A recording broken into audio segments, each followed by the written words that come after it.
Merry Christmas, Happy New Year, Happy everything else under the sun, whatever you celebrate. Uh, but it is time to do this Aquarian Anarchy style. We are going to talk about happy goodness, and we are ready to get it. Hope y'all are too. Let's go.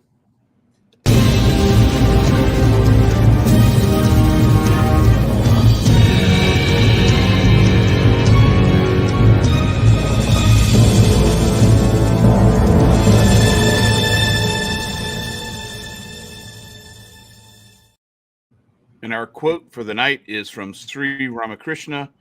It is easy to talk on religion, but difficult to practice it. Ain't that the truth? This is what seems to always happen. And it's funny that you chose that as the quote for tonight, because I've been watching this stuff go down in the comments in Twitter and other places, spaces and YouTube videos and everything for the last couple of days. It's really funny to watch people melt down over people celebrating Kwanzaa when they don't even like know what the principles are or any of that stuff. And look, whatever about the origins and the creator and all this other stuff, but the reality of the matter is, it's like, why are you so bent out of shape about somebody else's holiday? Nobody's forcing you to celebrate it. It's like you don't have any of these same complaints about other stuff. So just let people be. Let them have fun. Let them celebrate. Right. Yeah, exactly. Who the fuck gives a shit if it is a made-up holiday? I don't give a damn. If so, you know what? Christmas was made up once too. So, and one of the things that I pointed out to Aaron, my brother-in-law, he came to him and my sister-in-law Sarah came to Anya's her concert at school. Where she was doing her concert. She played clarinet. She did great. But one of the things I found funny is they worked hard. And I told them this. I said they worked hard to get Jesus nowhere to be found in this Christmas thing. But all that pagan stuff like trees and Santa Claus, good to go. Mm-hmm. Well, I was going to say, like, that's the funny thing about this is that these will be the same people who they're spending all their time doing everything Christmas but the Christ part the whole time, and they're going to complain about a made-up holiday that somebody else made up, when actually, if you really dig into it and look at the principles, it's funny because Jeff, shout out to Jeff, he put together a thing where he went through like the preamble to the Constitution, and it's essentially the principles of Kwanzaa, like in each one, and he like lays out which one it is. Oh my God, seriously, already? I got him. You got it? All right, good. Yeah. I just get the hints. Which anyway, but yeah, so we had some spammers in the chat, so we had to take care of them. But yeah, that's what I always find funny about all this stuff is people love to get bent out of shape and complain about some stuff that some other people are doing, and they're not even taking care of their own life. They're not even doing their own stuff right, and it's laughable, especially the way that some of the arguments are made. It's just like, man, you're not even paying attention. I told Hooked Up Jesus he was going to do the spaces the other day, or maybe it was yesterday on Kwanzaa, and I said, what you should do is you should get everybody who says that they don't like it to name one of the principles and why they think it's a bad thing. Right. Because if you go through them all, it's like unity, group economics, self-determination, like it's all these things where it's like, right, which one of these touched you in the wrong place? Right. Show us on the doll where Kwanzaa hurt you, and we will do what we can to help mend the fences. One of the things that I find just hilarious is that people are all butthurt about it. I don't remember Kwanzaa being anti-Christian. I don't remember that. I don't remember them saying, oh yeah, by the way, and Jesus sucks. Right. I don't remember that. And that's kind of, I think, part of the woes of the world. Fucking stop worrying about other people's shit. Deal with your shit. Right. Yeah, so let's not complain too much about the people who complain about stuff. I want to talk about the goodness that we have been able to experience and partake in. You and I talked about this before, but we had a thing where, like, for Thanksgiving and then again for Christmas, we actually there have been some drama in my family that we kind of mended the fences on, at least agreed to peacefully coexist. I'll put it that way. There's some stuff that still has not been completely taken care of but we, my wife and I chose to just let that stuff go and recognize that sometimes people just aren't willing to apologize or to take ownership of the things that they've done. And I didn't think it was, we both kind of, and I really like shout out to her because she was the one who really, I don't know, I guess, extended the olive branch and gave it to me and said, here, give this to your family, because it really opened up things and let us kind of get back to somewhat normal with that stuff, because it was punishing a bunch of other people who weren't like the people who had done anything wrong. So it wasn't fair to them. Right. And it was making it difficult on us too. So anyway, that was one of the good things that came out of 4 years running. It had been rough and complicated, and it was a lot better and less complicated. Yeah. And it's hard. Like, I'm not going to lie. It's hard to forgive someone when they don't apologize and they don't show any interest in even addressing or talking about what happened. Yeah. But we're grown-ups, and you figure out how to navigate around that stuff, and you just kind of move on. And our kids are strong. They've been kind of holding it down too. So that was good. But yeah, so like I look at this as when we talk about the subject and the title that you chose for this, and kind of the theme, I guess, for this episode, that was where it drew me. It was like the peace that I felt knowing that we could at least do that stuff. I mean, there's still some stuff. There's some weird awkwardness. I'm not gonna lie. Sure. But it's a lot. But that'll be less. time, man. It's a lot less awkward than trying to be like, okay, are they going on? All right, we'll come over now. That's a lot better. Mm-hmm. So yeah. In family, you got to do that kind of shit for family. Family makes shit fun, but it also makes shit hard, because you gotta, sometimes you get your feelings hurt, or you were legitimately wronged. And, part of being a good person is being able to forgive. And, it kind of comes back to that Mother Teresa quote where she talks about that, be kind anyway, even though people are, going to tell you that it's not going to do any good, be good anyway. And that's the kind of thing you got to do with family. But family is definitely one of the good things in our lives that really point us in the direction of heaven. And so, because we can learn a lot from how we interact with family. For instance, in your situation, think of your, because I really think that like a father is a good example, and a mother can be too, just so that people don't freak out. But a father is a good example of trying to see how God sees shit, so you got to know God is looking down, and he's like, all right, you were a dumbass. I'm going to go on and forgive you, even though you ain't apologized. You did a bunch of dumb shit 2 years ago and still being a dick. But you know what? I love you. Come on in. Let's have some bread. Jesus brought the water. He walked across it. You have to excuse that. But at the end of the day, but Jesus didn't have toe cheese, so it's okay. How do you know? Maybe it's holy in the Bible. Toe cheese. It's in the Bible. No, it says, and Jesus did not acquire toe cheese. That's right. No, but yeah. So it's and I think the other part of it too is that it's like I said, it was that part of it where it's just like, you know what, this is something else, and we'll deal with that at some point down the road if they ever choose to want to address it. But in the meantime, like we can at least like be in the same room together.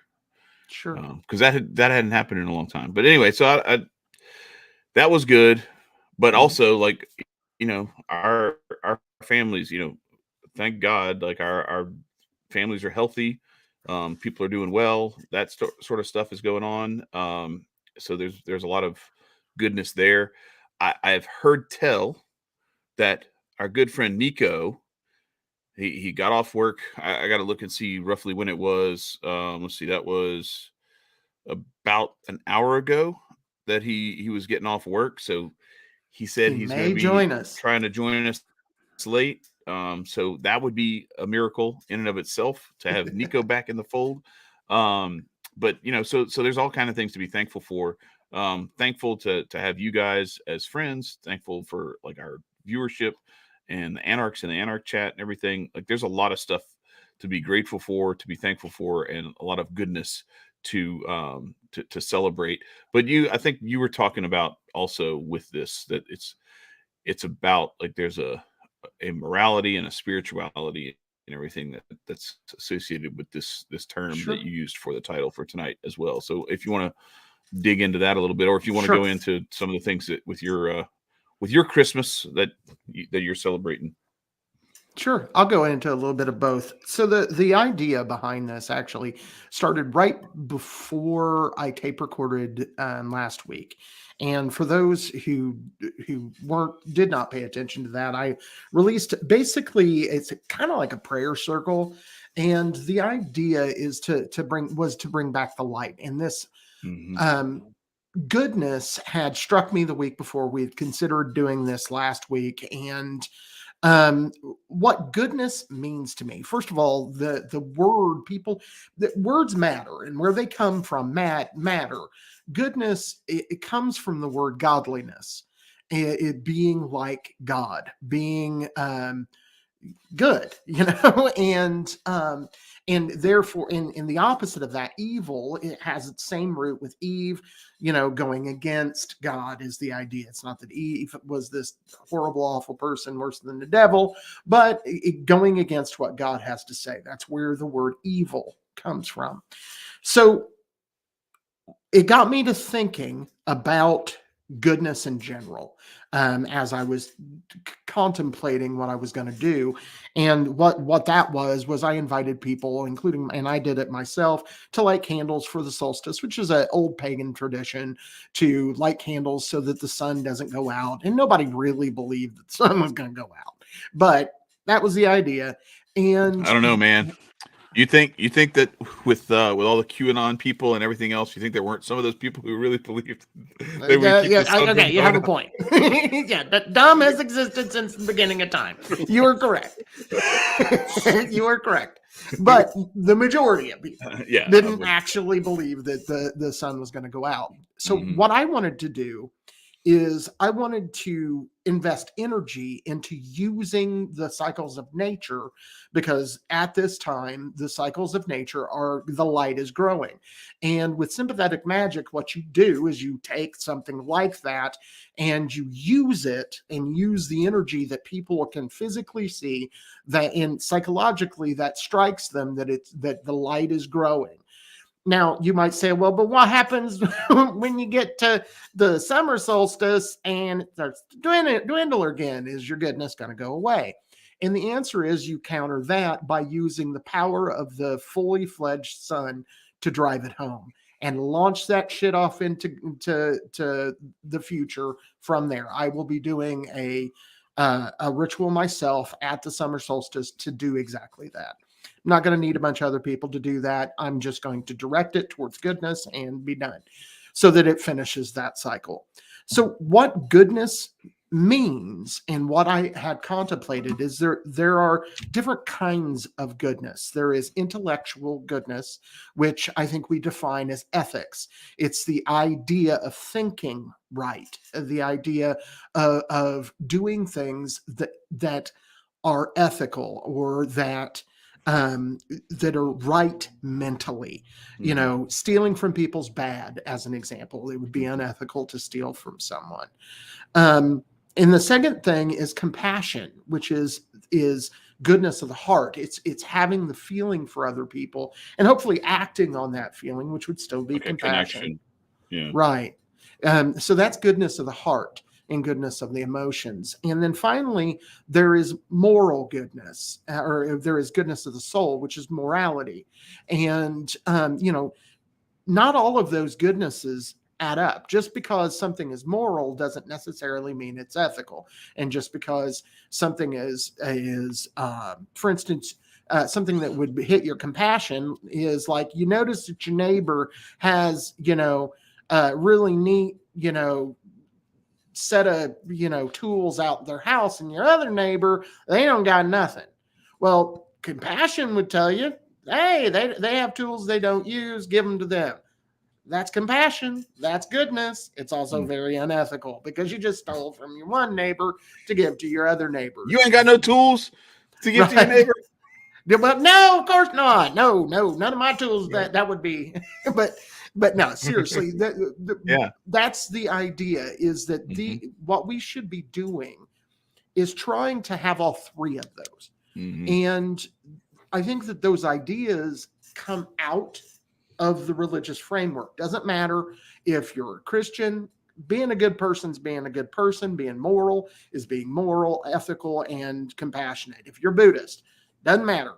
Those are still good things, all of the same.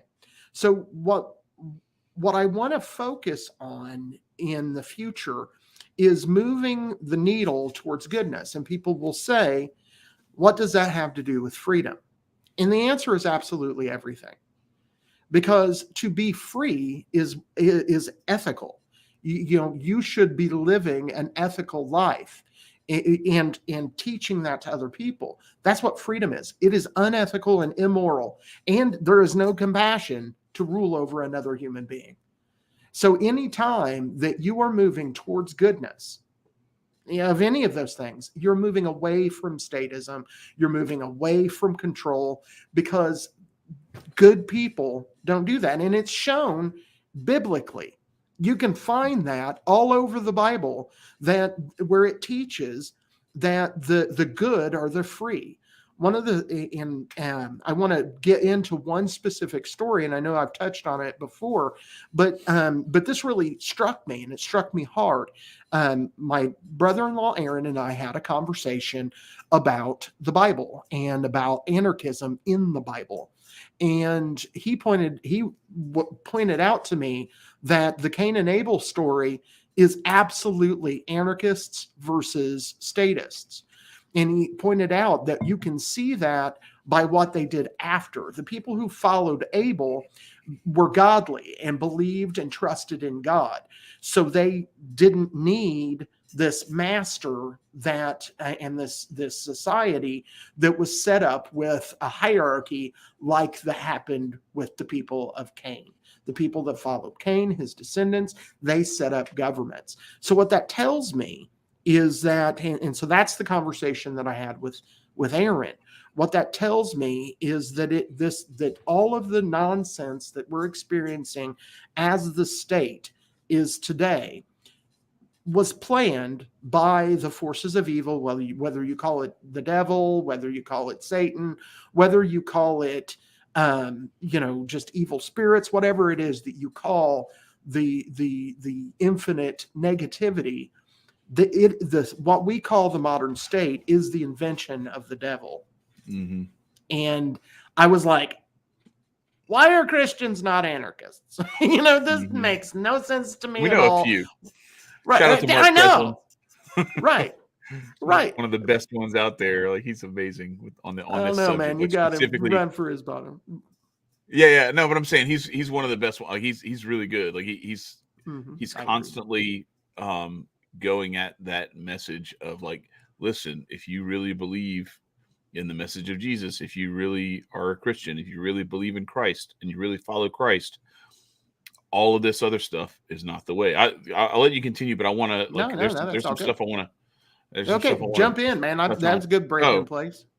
Okay, well, no. So one of the things I was going to say is that we talk a lot about, like, the similarities, I guess, among the various different faiths throughout the world, and that there are the similarities that tend toward goodness, that tend toward union with God and directing our actions in a way that is aligned with the will of God. That is the stuff that we should focus on as being Sure. the good things. I think one of the distinctions that I think can serve people well when you are examining your own faith and how you practice and approach your faith is when what you're targeting, what you're aiming at, um begins to look at things from the standpoint of how, if everyone else did what you wanted them to do, things would be better. Now, it's not to say that, like, if everyone wasn't more compassionate, more ethical, and more moral, that that everything wouldn't be better. Sure. Absolutely. The rub comes with, like, so how do you bring that about? Mhm. And if the answer is I need to recognize the role that I have played and I need to change some things. Back to this story about, like, the stuff with my family and everything. Like, we could Mhm. have, my wife and I could have, and especially her, like, because this stuff hurt her deeply, um, Mhm. could have held on to this forever. There was never any willingness to come across from the other side. There was never any willingness to admit any wrongdoing or anything like that. And um like, to Scott's point, olive branches are good, but never forget. Yeah, I mean, there's going to be some probably permanent trust issues for obvious reasons. Forgiveness doesn't mean you have to just completely trust someone with, Right. letting them take care of your kids and all this other kind of stuff when there's been some stuff that is not trustworthy and that hasn't been shown repentance from. So there's some of that. But what I was going to say is, when you start to see, like, okay, well, there's this pain, there's this discord, there's this chaos, I guess, so to speak. What part of that is my responsibility? What part of it have I played a role in? And what can I do to redirect my energy, to aim my sights in a different direction, to where it makes that stuff more harmonious? And when we think about things in with that in mind, it tends to naturally attract more of the same. Whereas Agreed. when we start to do this pound of flesh, eye for an eye, very legalistic, very justice for me, I mean, justice for my enemies, mercy for me sort of mentality, where it's like, oh, please forgive me for all the things that I've done. I'm just human. I made some mistakes, but someone else makes a mistake. And it's like, no, they must have justice meted out against them. That's where you get into this danger zone where that's where we find most of the political movements, and then a lot of faithful people from various different religions all fall victim to this, where their religion, their faith becomes the motivation behind the tool that is used to oppress other people, Absolutely. because it can seem like you're doing something good and like you are going after your ethical standard, or you are being compassionate, like, to your point. Like, so if you take that ethical thing, like, well, ethically it's not right to the abortion argument is a perfect example. Sure. Ethically and morally, it's not right to murder your own child. Mhm.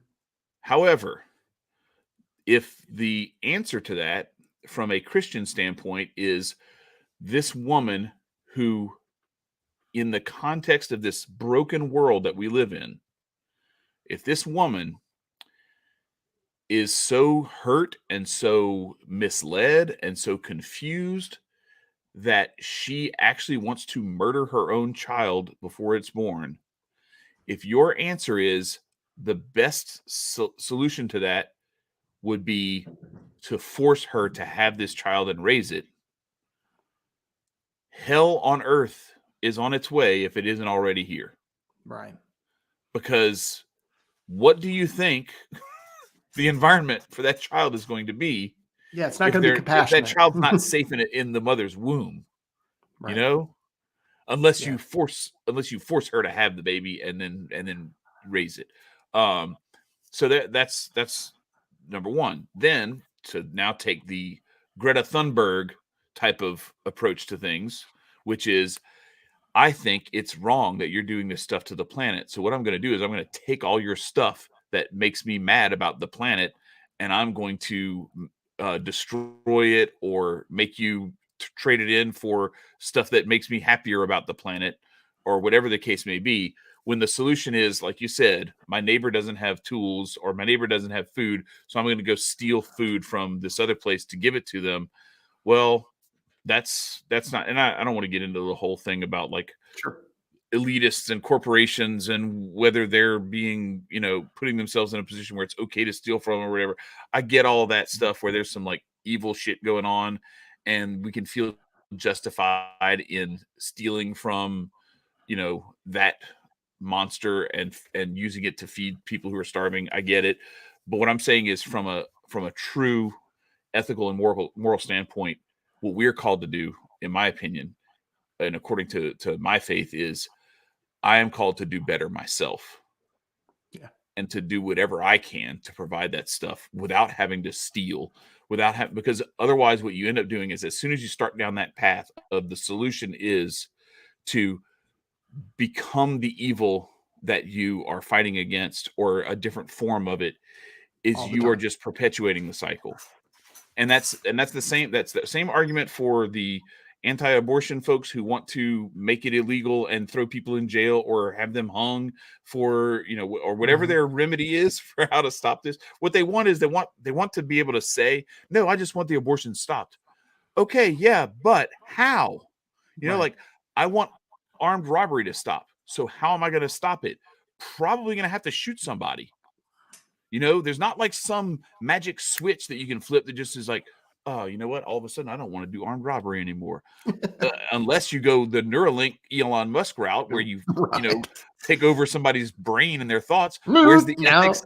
Where's the ethics in that? So again, we go back to it. It all starts with the more of us who are willing to take the steps in our own lives to take care of our own business, the more that virus starts to spread, instead of the selfishness, all of the 7 deadly sins, the envy, greed, lust, avarice, the sloth, the wrath, the pride, all of those things that consume us. If those things are, if we flip that and practice the virtues opposite those 7 deadly sins, now we start to spread that virus, so to speak, instead. Sure. And that's I think the way that, if you're looking at whatever faith you believe in, that's the direction we should start to point ourselves. And I'm not saying I successfully do this all the time, but that's where I'm trying to direct my energy. At least I miss the mark a lot. Well, exactly. But the thing is, we're not perfect. There's no one that's perfect. And that's kind of the point. And, at the end of the day, we should be, how we should view things. And this typically, not always, but typically works as a rule of thumb. And that is that if you're judging based on an individual, you're usually all right.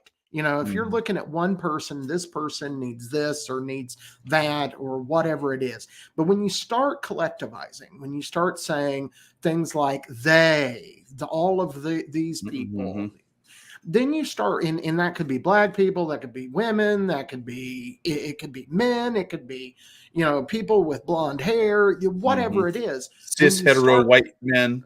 Right. Yeah. Whatever it is, when you start collectivizing your solutions, then you usually run afoul, because every goodness, if you will, is going to be what I value in my life is going to be different than what somebody else does. And I'm not saying that I have different good and bad. That's not what I'm saying, but it will matter to me more.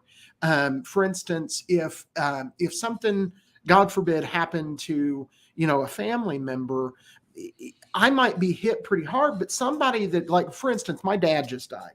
I didn't care. It didn't bug me an awful lot because I'm not all that close to my dad. But had it been one of my kids, I'm going to need some compassion. Some shit like that happened, I'm going to be just distraught. So it's a one-to-one basis that we should be judging these things for. You use the example of abortion, and I actually slightly disagree with you. I actually side with Rothbard out of Ethics of Liberty, because he in that really well kind of differentiates the goodness or lack of goodness of abortion. Ethically, abortion is perfectly ethical. And the reason, that, according to Rothbard, the reason is because that is not a sentient being that can live outside of the womb. So because that's a fact, then ethically, because you have to draw the line somewhere, and Rothbard draws the line at birth, in that makes it, no longer, like, if it's a baby, once it's born, that's no longer ethical to kill, because it can exist on its own without the mother. And but morally, it is not good. It is immoral to kill a child, to kill a baby upon conception.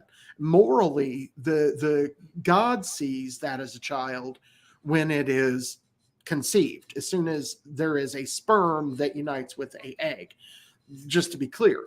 So it is morally not right. It is morally evil to kill a baby in the womb.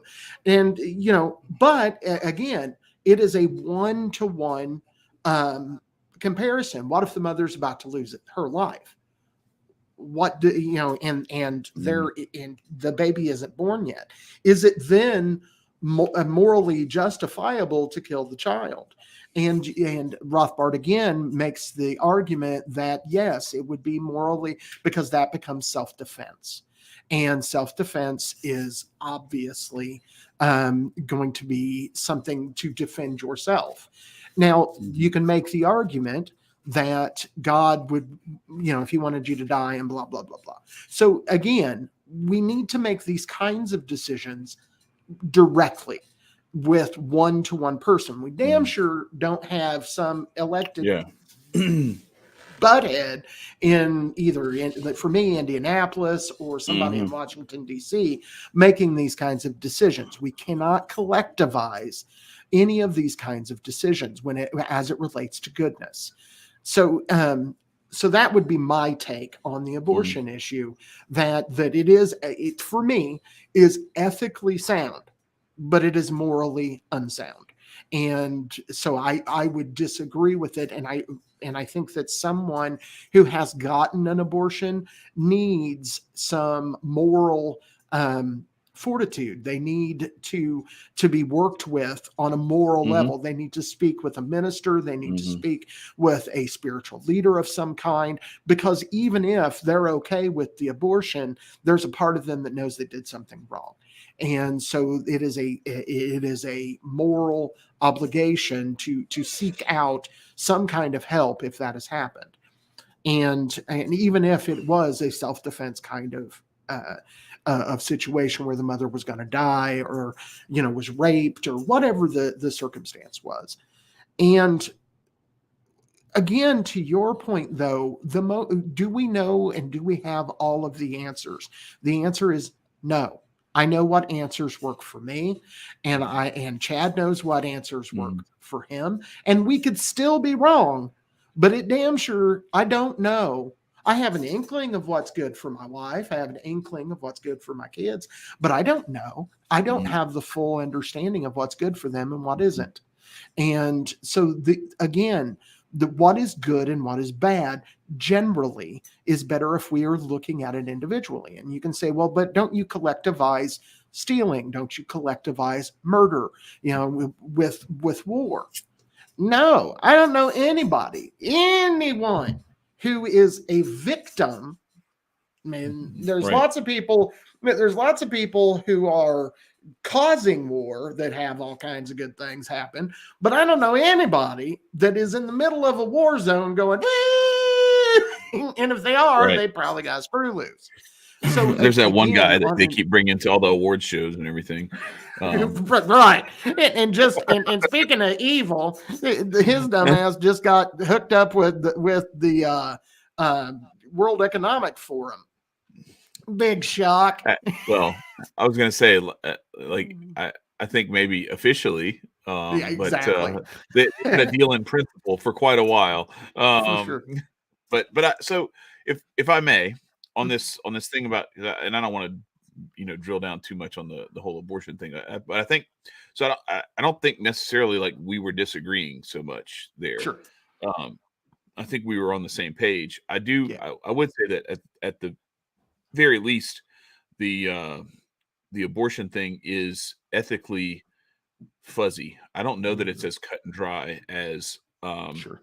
you can say that because I can make a whole lot of arguments that sound very much the same as the arguments that are made at 6 months of gestation, 4 months of gestation for a 2-year-old, a 4-year-old. Like, okay, what do you mean by can live without the mother outside the womb?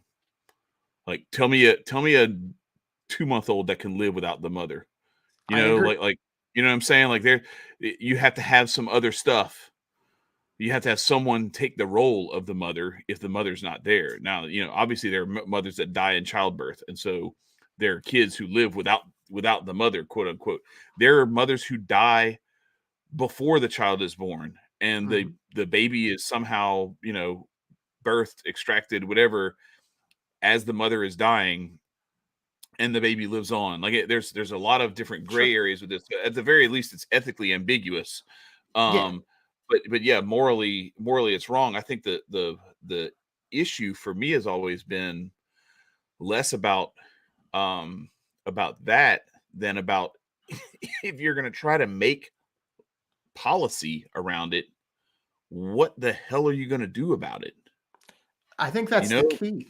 That, like, if what you are going to do about it involves doing something that makes you just as bad as the abortion doctor, then I don't know why. I don't know what and again, like, back to this point of, all right, so this mother wants to kill her baby, and you think that, like, the best way to show her that she's wrong is to make her like this isn't like, hey, you hit your brother, now you have to go, I'm going to tie your wrists together and y'all have to hug and kiss and make up before I'm going to untie you.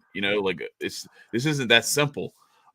This is like you are giving a human being at its very start to someone who if they had their druthers would have killed that kid. Right. And you're saying, all right, now it's yours. Take care of it. And they're like, and deal with it. All right, guess where it's going to be? Because we've seen this. We've seen women give birth to babies and they find them in a dumpster. Yeah. You know what I mean? Like, so Sure. the reason I was bringing that up is because I wanted to walk it all the way back to the problem isn't that we haven't made abortion illegal enough, or we haven't made the penalties strong enough for people who get them or who perform them. The problem is we have a dramatic deficiency in love, in faith, in the proper orientation toward God, a huge discrepancy in, like, this goodness versus the choosing the things that are expedient for us, make us temporarily happy, and we defer the consequences of our actions for the immediate gratification of the moment. And those consequences are devastating the more we look for the immediate pleasure against the long-term consequences, or even the short-term consequences. So that's where kind of where I was focusing my energy was like, Sure. the problem isn't that it's not illegal enough or that it's Right. not severe enough penalties for it. The problem is that why in the world would a woman want to kill her own baby in the first place? Right. If you can't solve that, I don't want to even have the discussion with you anymore, because we've got to fix that.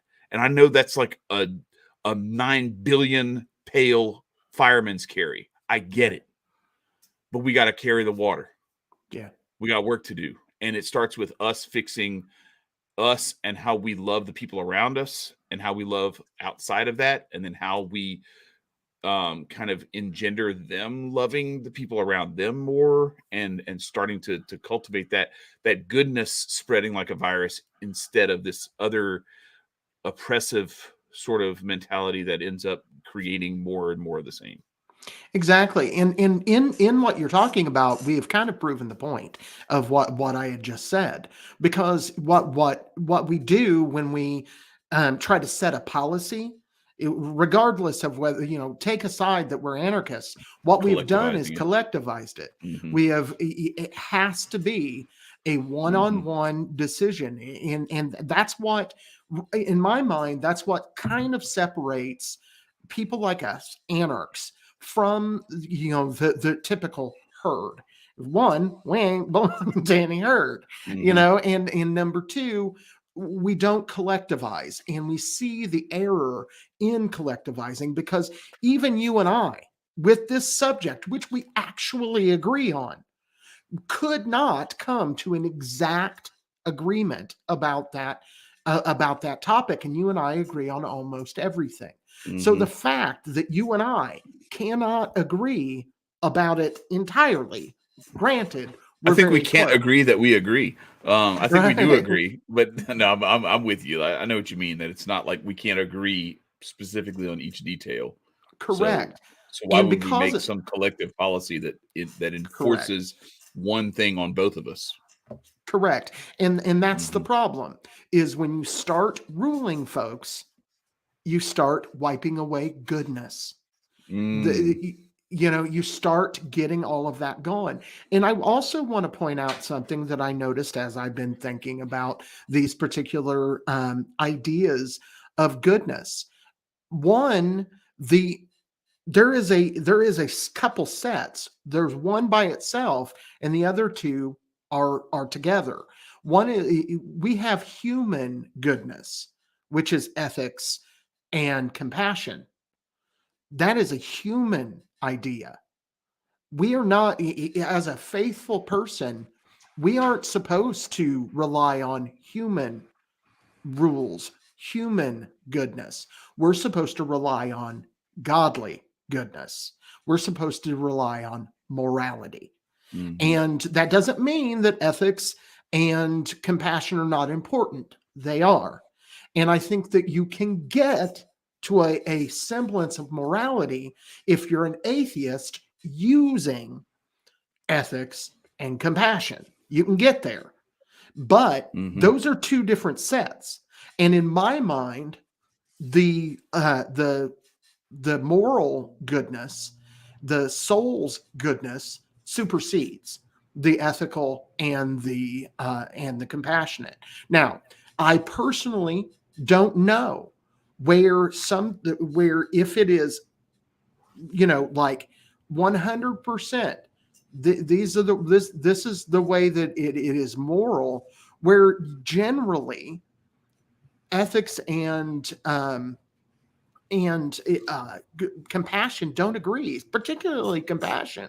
Yeah. Generally, the compassionate thing to do is also the moral thing to do. Yeah. Yeah. And but again, sometimes ethics, because it is intellectual and God is not intellectual, sometimes you can make an argument to why something is good in your head and figure that out and have rules to figure it out. That's why I brought up Rothbard in the Ethics of Liberty with abortion, is you can make an excuse. Benjamin Franklin said a man of reason could find a reason for anything. Yeah. And Rationalize your way out of anything. correct. But moral is a different story.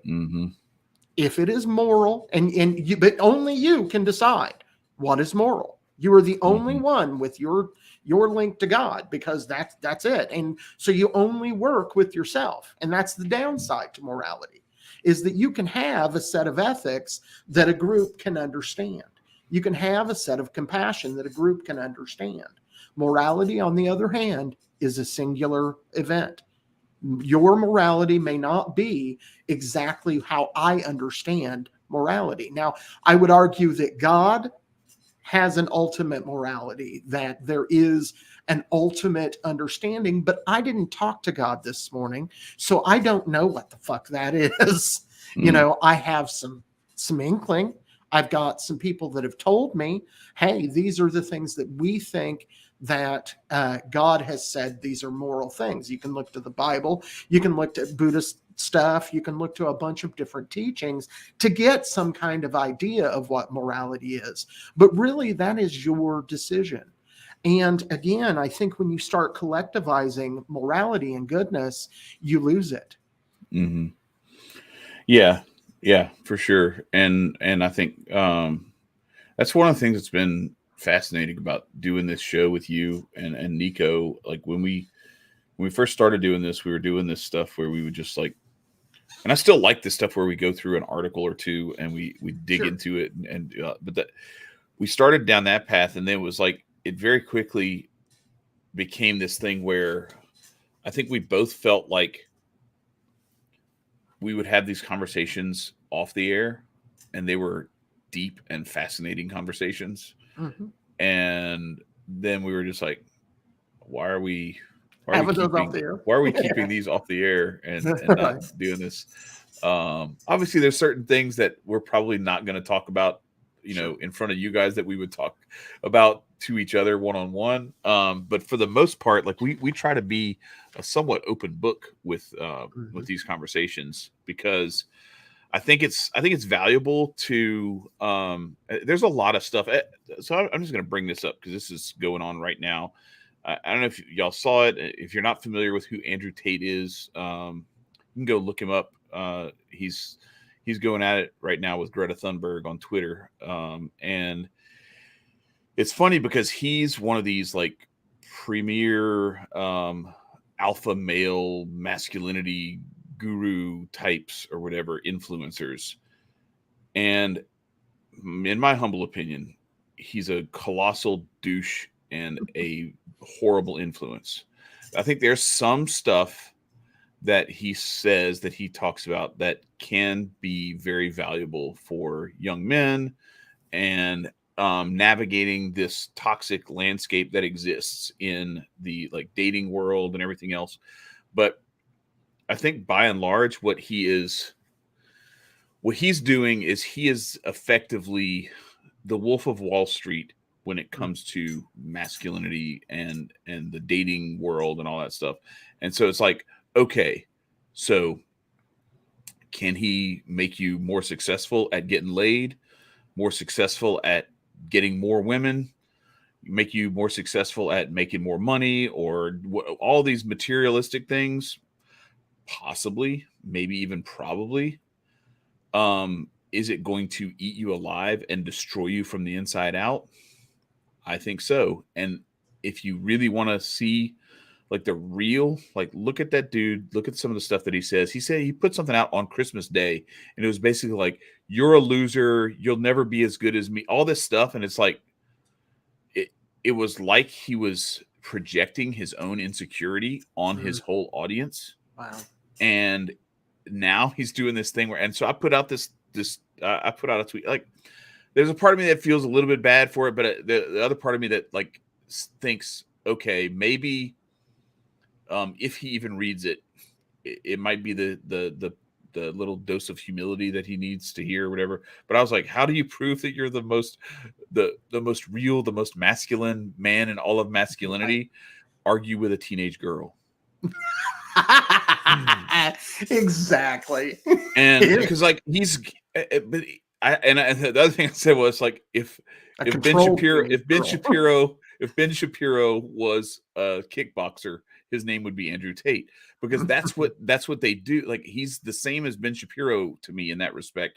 that Ben Shapiro has all these people who love him because of what he does when he roasts these 19-year-old college students who are complete idiots and don't know what they're talking about and clearly haven't like done any research or anything like that. Sure. And he's up there and he's like, and that's how Tate does this very authoritative. I'm going to talk real fast. I'm going to talk very authoritatively. I'm going to talk to you like you're stupid. I'm going to talk to everyone like they're stupid. And I'm going to make you humiliated if you did, because I have practiced this over and over again. And I can make you feel this small in a heartbeat if I want to.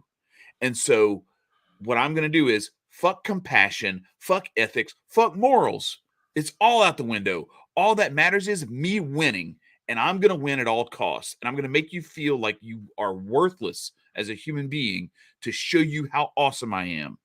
And to me, that's like the energy of a pussy. Like if you can't be like, if you can't just be like measured and very like, it's funny because he's like the hero of the people who think they're stoics, and he's the least stoic person because he gets his feathers ruffled by all kind of weird stuff. But anyway, the point I'm making is that yes, it's so ego driven. There's so much pride that I feel kind of bad for the dude because like he's setting himself up for a colossal fall and loneliness. And yeah, deep. Well, the thing is, he's probably already in deep loneliness. That's why he's doing all this. Like the loneliness isn't coming; it's there. That's why he has to have all these vapid, silicone-filled fake women around him all the time to make him feel like he's not alone.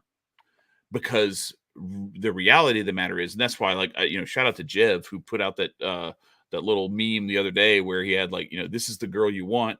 This is the girl you need, and then this is the girl who you end up with if you don't read Men of Order. And it was the chick from Alameda Capital. I can't remember her name, but SBF's little side chick or whatever. Yeah, she's hideous, and she will ruin your life. But anyway, the point I'm making is that when you have these narratives that are out there and all this toxicity and everything, and you are faced with that stuff and being inundated with it all the time, it's very easy to fall victim to the response being, okay, well, the only way to stop being abused is to become the abuser.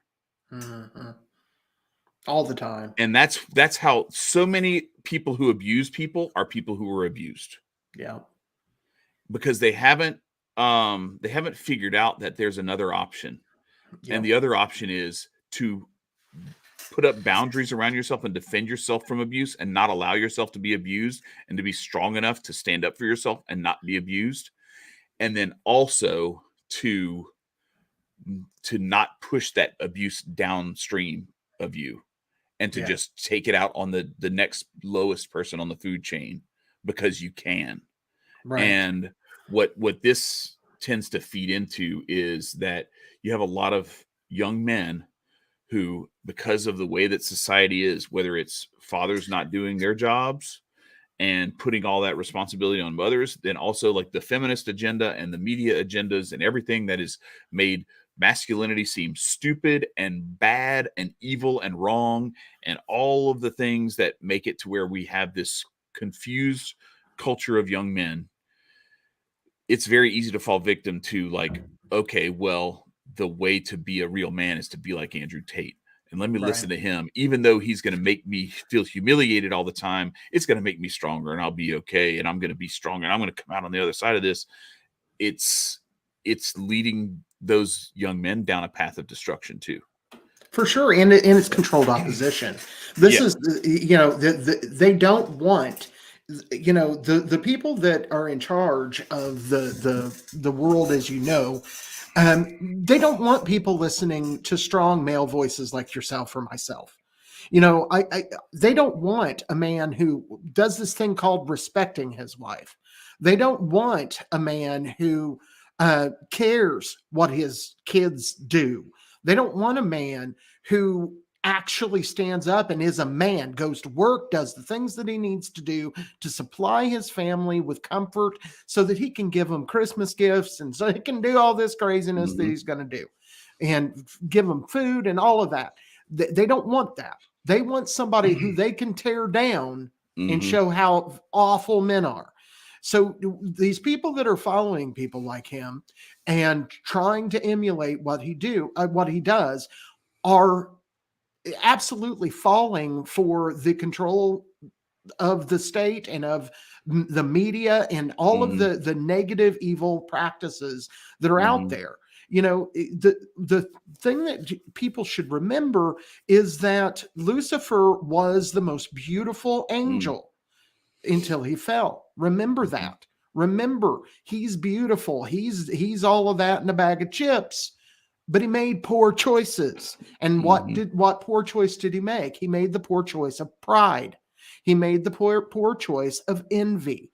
He made the poor choice, back to what you were talking about, wrath. He Mm-hmm. made the poor choice of falling for the 7 deadly sins. Maybe he wasn't Mm-hmm. lusting for God. I don't know.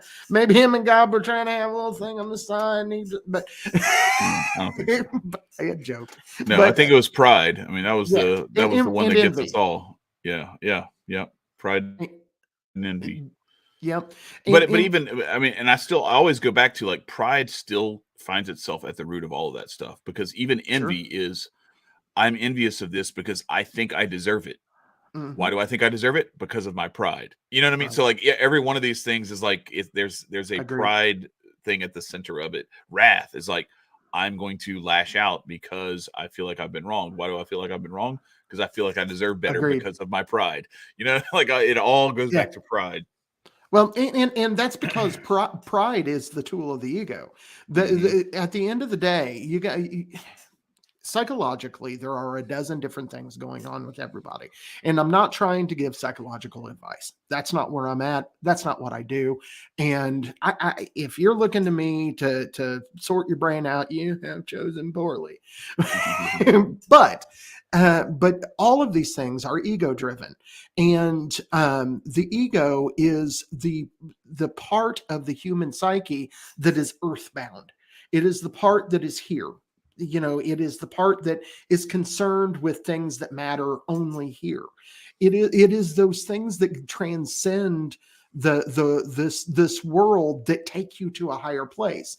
Things like giving to someone that transcends this world, because you have made them happy and you have done these things that go past maybe they feel more one because you gave them some treat that they needed or whatever it is. But the things that keep you restrained here, why they do that is because it all of them feed into ego, and the ego in most mystical paths is the stumbling block. That is the thing that people fail on.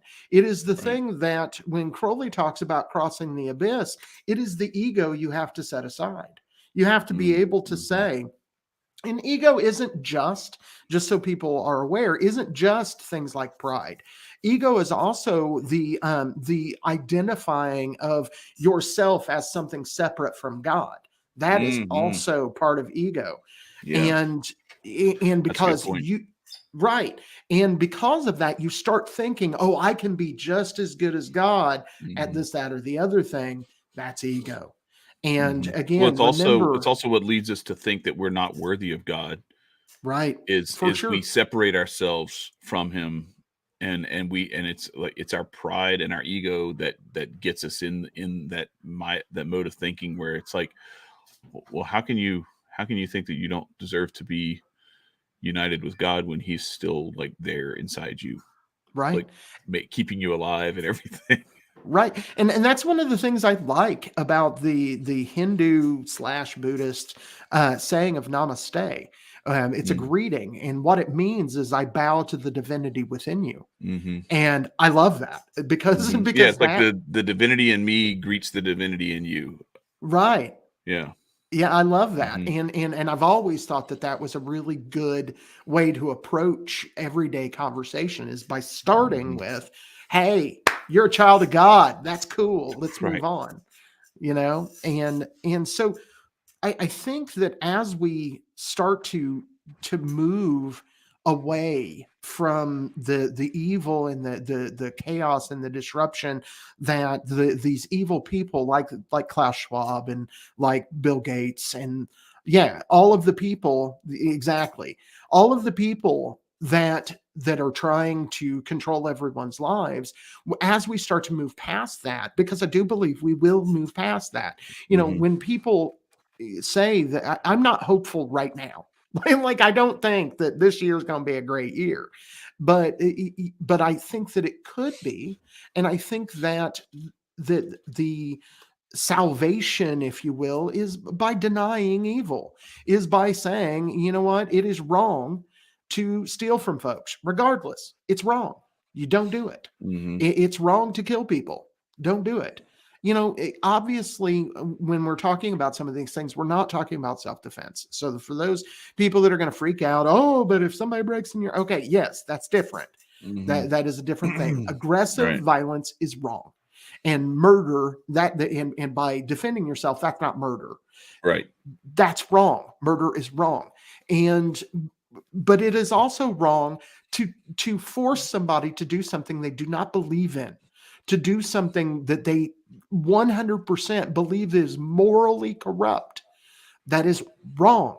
And the more that we move away from those kinds of ideas, one of the things I promised with my posts about this show is I was going to link freedom and goodness, because really where it falls is that when you are not seeking to control others and you have lined your eyes with the divine, you can't help but move towards goodness and away from evil, because you're not trying to do a bunch of dumb shit to people, and you've got your eyes set on a goal of becoming better.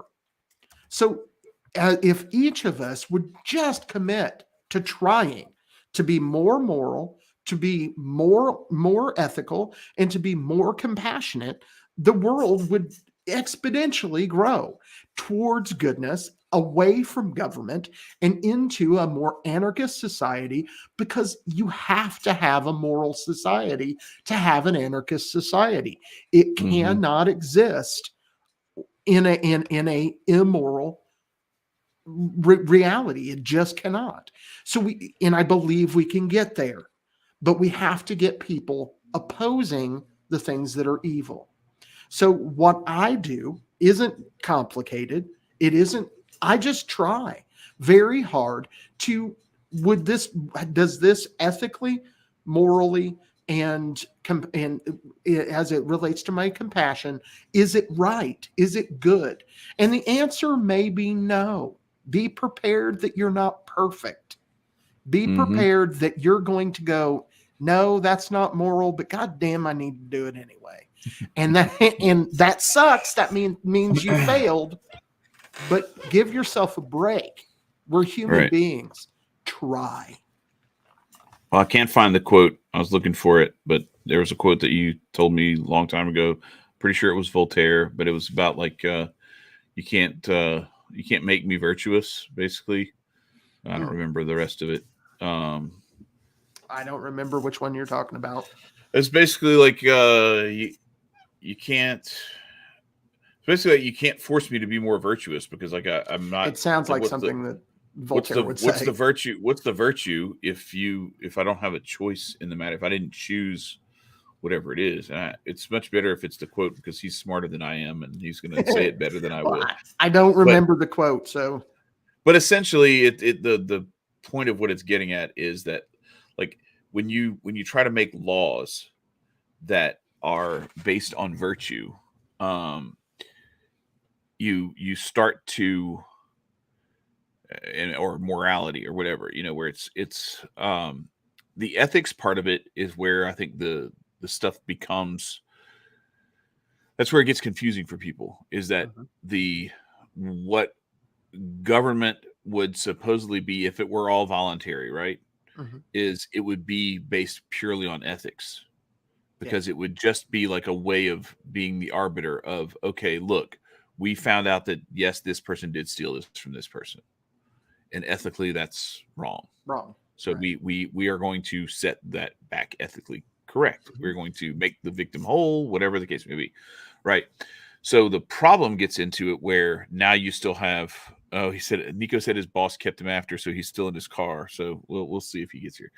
But anyway, when you get to this this notion of starting to do things like, well, I don't like people smoking, so we're going to make smoking bad illegal. for them. We're going to make smoking illegal. Yeah, it's bad for them. They shouldn't do that. I don't want people wearing short skirts. We're going to make that illegal. I don't like people drinking. We're going to make that illegal. Well, now you have started to cross the line from ethics into morality. And it's not even about compassion. And now you can do the same thing with the compassion piece, right? Where we have like welfare programs and things like that, where it's like, well, we have to steal this money from you in order to do something charitable, because we know you were already doing the charitable stuff, but this is to guarantee it. This will make it to where we don't have to worry about the churches having to do all this stuff. We'll take care of that, and then the churches kind of start stepping back. The miracle of all that is that the churches are still doing as much charitable work, which is way more than what the government's doing. But it's, they're doing tons of charitable work in spite of the fact that the people who are contributing to those charities are still getting taxed out the ass all the time. Well, free Nicco. Thank you, Jay. We appreciate you being here, acting like we're keeping Nicco locked up in a closet or something when this motherfucker can't get off work. But anyway, so nothing wrong with short skirts. Yes, exactly. But that's where you start to get into this this very, very tricky and dangerous gray area where now you've started to say, okay, well, so if you make it illegal for someone to, let's say, have sex before they're married. All right. Let's say you accomplish that in theory because you aren't locking anybody up for that because you haven't caught anybody. Well, have you made the people more virtuous? No. Or are they finding ways because we saw this with the Bill Clinton just get married as soon as they can. Right. Or and they end up in some bad marriages. But the other thing is too, we saw this with Bill Clinton. There was this rapid increase in there were people that would it's horrible, but daughters would have a sore throat or something like that, and they take their daughter to the doctor or whatever, and they'd be like, yo, come here. All right, so let me tell you what this sore throat is about. This is what's been going on. And then they'd be like, what's going on? And then the kids are and there's this spike in this stuff after the Lewinsky thing, because it was from the people who matter, from the authorities, as far as they're concerned, that doesn't count as sex. Yeah. So if you're doing that, it doesn't count as sex. You're still a virgin and all that stuff, and everything's good. You're still in, So when you start making these rules that are based on that sort of stuff, and you're not actually doing the things that are, and it's easy, right? As parents, it can be easy. As just human beings in general, the easiest, laziest way, we want a pill. We don't want to do the exercise. We want, some easy diet in a box. We don't want to actually cut vegetables and eat right. We want the quick fix. So what do people who want to see the world look a certain way morally and virtue wise? They say, well, what if we just made a law that would solve everything? If we don't like people playing loud music, instead of appealing to their virtue and saying, hey, listen, it's cool if you want to listen to loud music, but can you do it only during respectful times of the day? And can you try to not do it right next to your neighbor who takes afternoon naps or whatever the case may be? If you live in a neighborhood and you have like you said, on an individual level, instead of this collectivist level, you can make some of these appeals, and it's more from a place of hey, can you be a little more compassionate with me? I would I'd like to get some rest between 3 and 4 in the afternoon. I'd like to take a nap. I'm 95 years old. Can you not blare the music at that time? Instead of going to the homeowners association and making them outlaw it and come drag your car out with a wrecker to tow it away, sure. That's where we get into this trouble, is we think that we can legislate this shit away, And all you do is you create ways for people to get creative and find loopholes and ways around it As they anyway. do. They still do the stuff that they were going to do anyway, because you haven't, again, back to the abortion thing, you haven't gone back to the root cause, which is that they don't have a respect for their neighbor if they're blaring the music and Right. doing that sort of thing. And it's just this, that's why, like, I go back to, I was talking about this in the Bitcoin Mystery School chat, that I remember they handed out these little buttons at the LNC in 2018 in New Orleans. It was a button that said, it was like, weed, guns, and gay sex, degeneracy for everyone. And I was just like, I'm not wearing this. Like, Right. first of all, I'm not gay. I'm not having gay sex. I'm not wearing a button that makes it look like I do. And why would you want people to be degenerate? And that's what I'm saying. I'm like, do you realize what you're saying? Like, degeneracy is actually like a thing. And it means that it's the opposite of progeneracy. It is actually death and destruction at the end of that path. And so why would you want to promote that? And then because the LP doesn't understand marketing. That's why they don't. Well, the LP doesn't understand marketing, and there are a lot of people within that come from the school of thought that says, if you don't endorse what I do, you're a bigot. Yeah.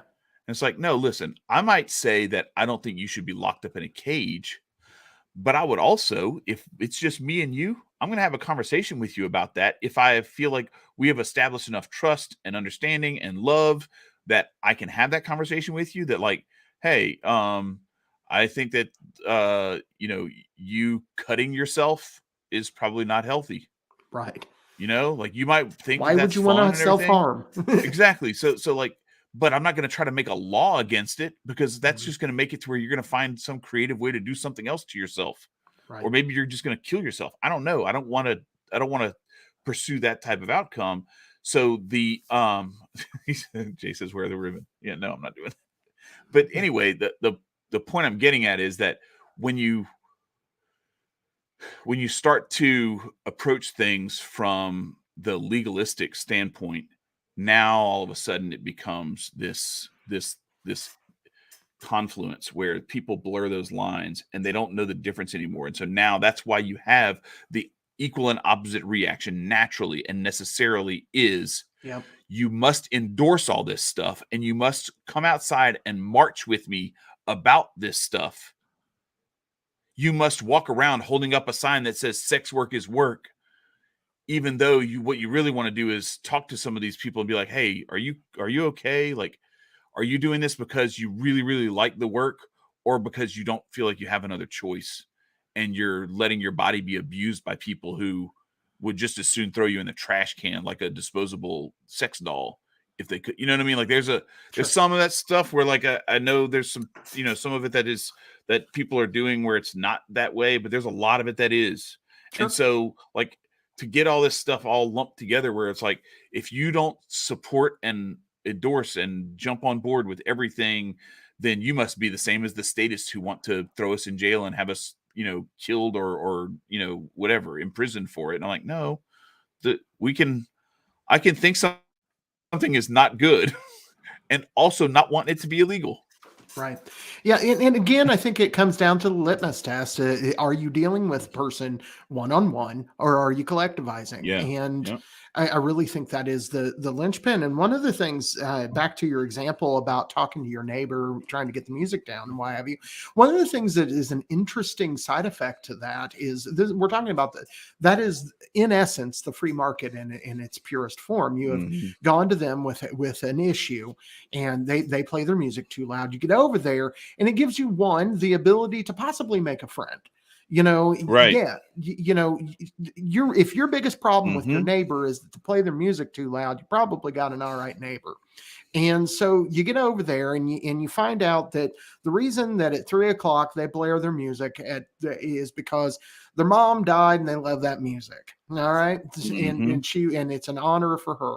And you might say, okay, I get that. And I know that that's worth something to you. And I understand that. And I understand that. But do you really need it to be heard inside my house? Because I don't know your mom. and the person be like, no. And you might even say, hey, you know what?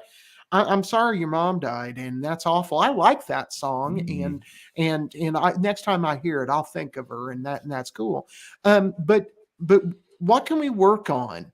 What can we trade that will, if you, since I just don't want to hear it in my house. I don't care if you're listening Mhm. to it or not. I just don't want to hear it in my house. What can I give you to make that happen? Maybe they say, well, you know what, I noticed that your garden, grows over a little bit into my yard. I really like a real, nice yard. I don't like weeds, and I don't like, vining tomatoes coming over my direction. Could you possibly hold those back? Well, of course I could. If you're going to keep that music down, buddy, I'll keep my Mhm. tomatoes in the gate. And what you've meant, and I'll tell you what, though, I'll bring you some of those tomatoes over, and we'll share them. Okay. So what happens Mhm. is, yes, you wound up having to concede something because it was what you wanted, but it also made you better neighbors. It also made Mhm. it to where you found out that they had a problem with your tomatoes going onto their property, because not everybody's perfect. So you learned how to fix their problem. It's amazing what we can do by giving. It's amazing Mhm. what we can find by being willing to help somebody out, by being understanding, by being compassionate. It is amazing what we can figure out. So that when you were telling your story about the neighbor with the loud music, that's what I thought is, this is an opportunity to have a conversation. Yeah. In, Yeah. in those kinds of things, lead to a world that communicates. The best thing that has happened to the evil people that are out there is they manage to get us stopping talking to each other, and Mhm. only talking to each other in a divided way. We only really talk either, and not even, I'm not talking about like stuff like this where we can Right. Right. kind of get it. No, you're talking about Facebook, you're talking about Twitter, you're talking about Mhm. Mhm. places where you can easily be misunderstood, where, Right. and that's the only place we're talking. No one go, Joel Sullivan talked about this. He said that we are, so close in I don't remember what year it was, but let's say 2015. We were so close in 2015 that we can talk to people in China, but so far away from each other in 2015 that we can't talk to our neighbor. Yeah. And that Wow. is Yeah. absolutely true. And I'm And we I'm need, I'm gonna say, like, it's like you and me, even like you live in Indiana, I live in Louisiana, and I definitely know you better than I know people down the street from me. yeah, And yeah, that, that's like, true. that really, it's kind of eye opening.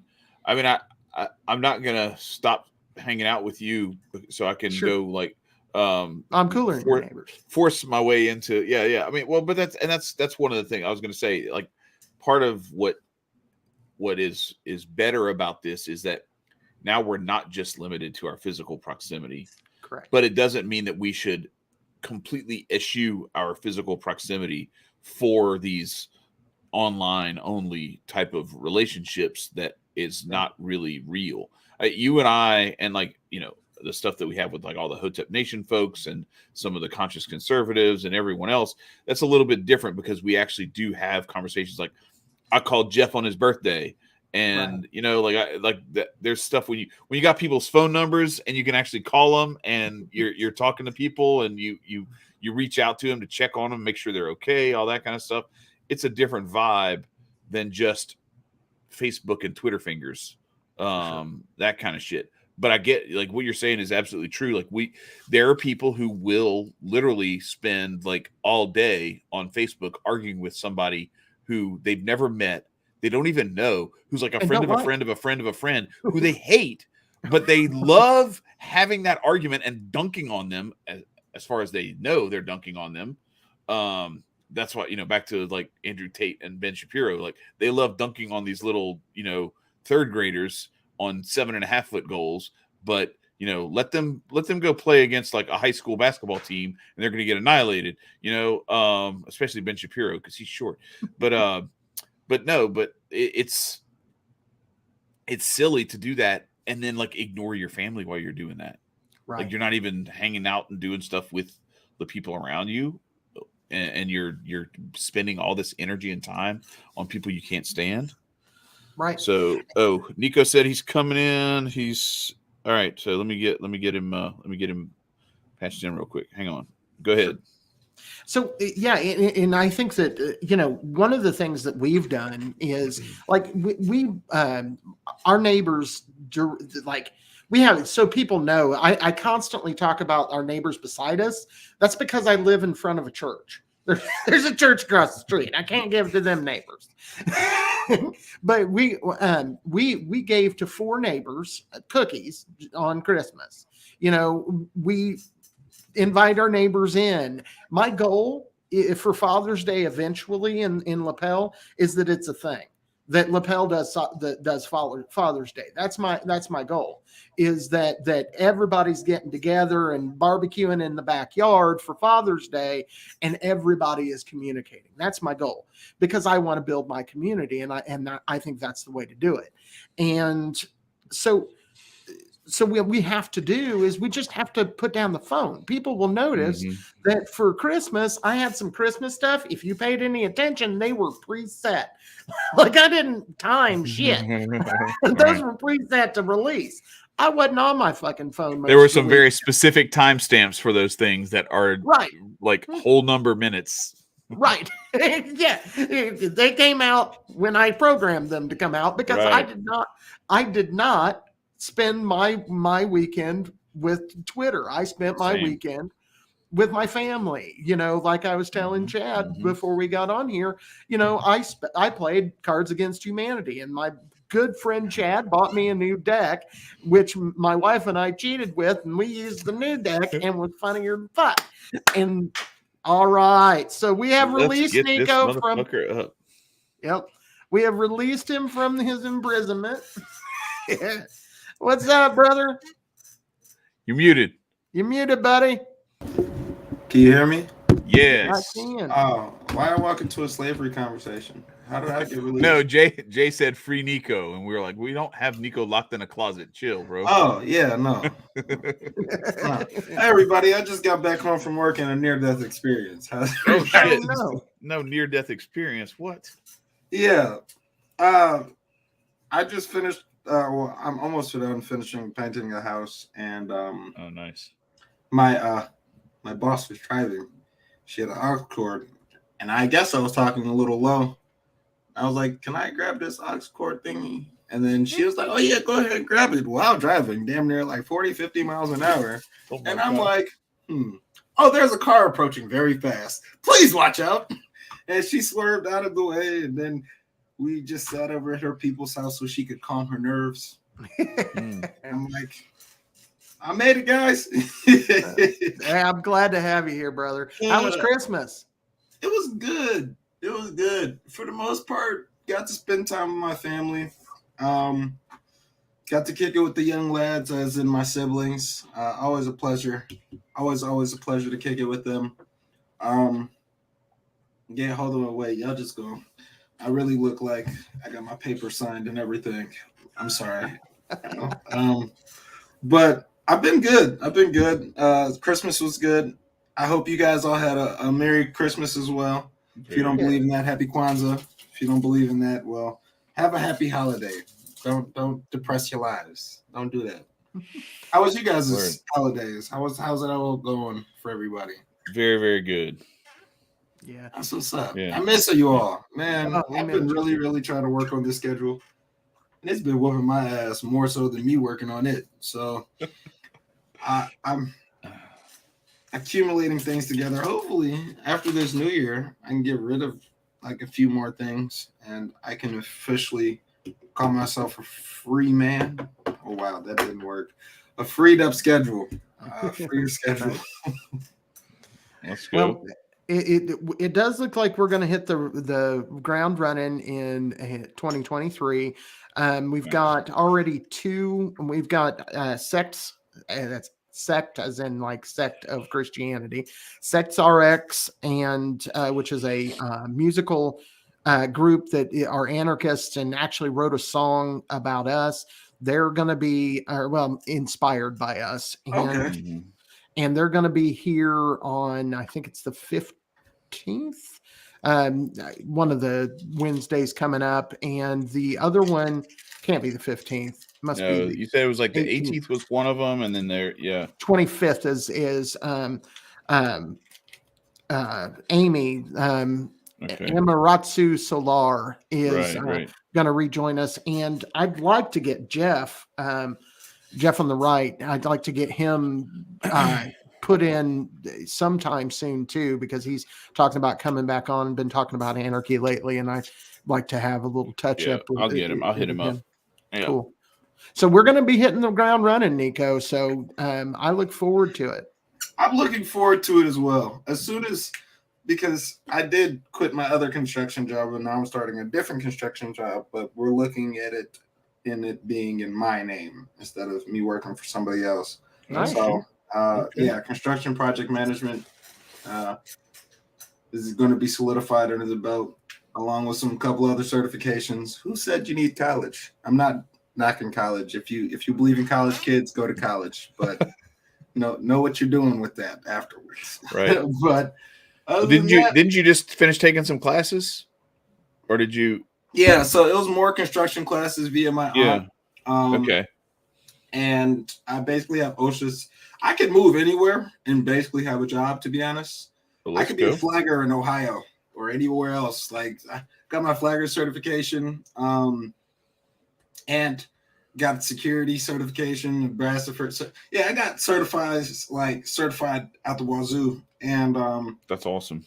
It's just now 2023 is focused and aimed at me putting everything in my name and not working for another soul on this planet unless I want to. That's the way to do it, man. That's it, man. That's awesome. Yes, sir. And then I got some other plans that I really want to do some collaborations, but that means I have to come out of my shell and actually start talking to people. I like talking to people. There's nothing wrong with you people. It's just me. It's me right now, the scheduling of the time. I miss it. I miss my Wednesdays, being able to chop it up with you guys and the fam. Yo, we miss you like a motherfucker, bro. Like, it's that's why I texted you today. I was like, shit. Don't let this day go by without hitting Nicco up. See if he's it's between Christmas and New Year's. Maybe he's got some free time. I don't know. I have to. Let me check and see. I'm about to start throwing elbows at people for my time. I'm like, can I have my time back, girl? No, yeah, there you go. Well, what we've been talking about is basically goodness and trying to be the best that we can be, and be moral, be ethical, and be compassionate. So, have you been those things this week, Nicco? Moral and compassionate. I've been compassionate towards my father. I've been really I didn't kill this motherfucker, so I've been really wanting to just have a very, very long conversation that was more than likely going to lead into an argument if I don't watch my certain words with compassion. I have been nicer to a lot more individuals than I would like to be, but I just bite my tongue and be like, you know what? This is for now. This will pass. Things will be gone. I could have been very vicious to a dog that bit me today and hit him with an uppercut, but that would probably. You got bit by a dog for real? Got bit by a wasn't dog. Vicious. He nipped at me and he most definitely agitated, and my skin's all fat and fluffy right now. But no good. A dog's doing his dog's job. I can't get mad at him for why you in my house, dog? I don't even know you. You look different, and so. It makes sense for him to be on edge and doing his job. I'd be mad at a dog that size and be like, "You're not going to bark at me once." So listen, let me tell you, these two dumbass dogs we got over here, they will bark like they're going to murder you if you come on the block. Oh yeah. And then as soon as you open the door, they just want to smell your feet. Oh, they're kind of worthless ass. They won't last long. No. So I'm saying you don't even got to throw them. You don't even got to throw them like a bone or anything to get them off. You just be like, "Hey, how's it going, puppies?" And they'll be like, "Oh, hey, how you doing?" They don't. You ain't train them. You ain't give them no. They don't got that dog in them. It's a fucking Jack Russell Shih Tzu. It's about 8 pounds, and a Jack Russell Yorkie that's about 13 pounds. Like they Oh. couldn't do. Now they could Yeah. bite you if they wanted to. They're punchable. one- Is what you're There's telling one me. of them. Yeah. So the bigger one, his name is Bruiser. I named him that ironically when he was little. He was a puppy, and anyway, he's actually built like a tank, but he's just he's a little tank. But he'll fuck you up. It's just that he has to be in the right kind of mood. If he's not in the right kind of mood, he'll just want to smell you. But like if he's really mad and you try to like grab him and move him somewhere, he'll take flesh out of your arm. Dearly noted. He'll Dearly fuck you noted. up. Yeah. See, already beating my cat though. Oh, you know what's crazy though? Now I think about it, I was offered a bunny for a pet today, and I have yet to respond to that message because I'm like, a bunny? Never like considered taking on a bunny. Hold on, wait, let me. All right, There you go. never considered a bunny as a pet. I want something vicious. I don't know why. Like if I'm gonna have fish, I'm gonna have piranha or damn turtle. Like go ahead and try and pet me, dog. Like, Mhm. or I want a pit bull mixed with a mastiff. You know, a girl one. Though. I used to have one. His name was Kane. Shout out to Kane. Rest in peace, Kane. Girl dogs are much more protective over men. Mm-hmm. What you want's the rabbit from Holy Grail. That's what you want. Yeah, shit talking mystical rabbit. I would love one. Yeah, the holy hand grenade of Antioch and everything.